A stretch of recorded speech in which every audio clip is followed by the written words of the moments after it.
ഇസ്ലാമിന്റെ വിജ്ഞാനം എന്ന് പറയുമ്പോൾ അത് സമഗ്രമാണ്. ഏതെങ്കിലും ഒരു ചെറിയ സംഗതിയിലേക്ക് മാത്രം കോൺസെൻട്രേറ്റ് ചെയ്യുന്നൊരു സംഗതിയല്ല.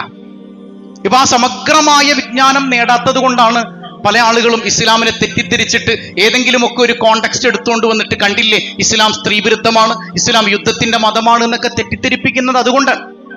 ഇപ്പൊ കഴിഞ്ഞ ദിവസങ്ങളിൽ തന്നെ ഒരു യുക്തിവാദി വല്ലാതെ പ്രസംഗിക്കുന്നത് കേട്ടു. ഖുർആനിൽ ഒരായത്തില്ലേ സ്ത്രീകൾ പുരുഷന്റെ കൃഷിയിടമാണെന്നില്ലേ? എത്രയോ കൊല്ലായിട്ട് യുക്തിവാദികൾ ഇത് പറയുന്നുണ്ട്.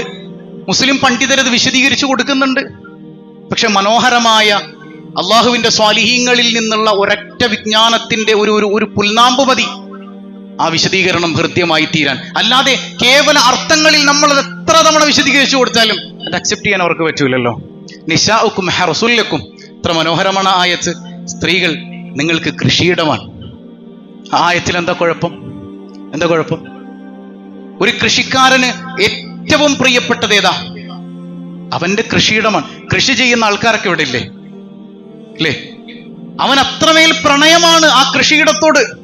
ആ കൃഷിയിടത്തെ സമീപിക്കുന്നത്, ആ കൃഷിയിടത്തെ ചേർത്ത് പിടിക്കുന്നത്, അതിൽ അവൻ വിത്ത് നടന്നത്, കിളയ്ക്കുന്നത് അത്രമേൽ നെഞ്ചിലേക്ക് ചേർത്ത് പിടിച്ചിട്ടാണ്. അത്രമേൽ പരിഗണനയോടെ സ്നേഹത്തോടെ ചേർത്ത് പിടിക്കേണ്ട കൃഷിയിടമാണ് നിന്റെ പ്രിയപ്പെട്ടവൾ.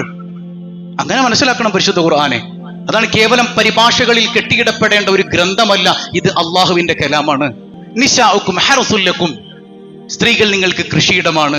സ്നേഹിക്കുന്ന കൃഷിക്കാരന്, ആ കൃഷിയിടത്തെ സ്നേഹിക്കുന്ന കൃഷിക്കാരന് അത്രമേൽ ചേർത്ത് പിടിക്കപ്പെടേണ്ട കൃഷിയിടം തന്നെയാണ് സ്ത്രീ.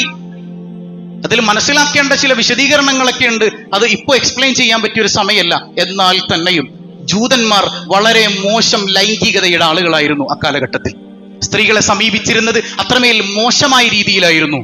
അവിടെ പടച്ചവൻ അതിനെ നിഷേധിച്ചുകൊണ്ട്, അതിനെ നിരാകരിച്ചുകൊണ്ട് പറയാം, അങ്ങനെ ചെയ്യരുത്, അവർ നിങ്ങളുടെ കൃഷിയിടങ്ങളാണ്.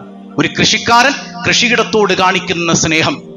ചില ഘട്ടങ്ങളിലൊക്കെ അവിടെ ഒന്ന് ഒരു പണിക്കാരൻ ചില കൃഷിക്കാരെ കുറിച്ച് പറയാറുണ്ട്, മുറുക്കിങ്ങനെ കൊത്തുന്ന സമയത്ത് പറയും, എടാ അങ്ങനെ കൊത്തല്ലടാ, ഭൂമിക്ക് വേദന എടുക്കും, അങ്ങനെ ചെയ്യല്ലേ, അത്രമേൽ പ്രിയപ്പെട്ട സ്ഥലമാണത്. അത്രമേൽ സ്നേഹത്തോടെ നിന്റെ പ്രിയപ്പെട്ട കൃഷിസ്ഥലമായി പരിഗണിച്ചുകൊണ്ട് അവളെ ചേർത്ത് പിടിക്കണം എന്ന് പഠിപ്പിക്കുന്ന അള്ളാഹുവിന്റെ ഖുർആൻ. എന്തേ നമുക്കത് മനസ്സിലാക്കാൻ പറ്റാതെ പോയി?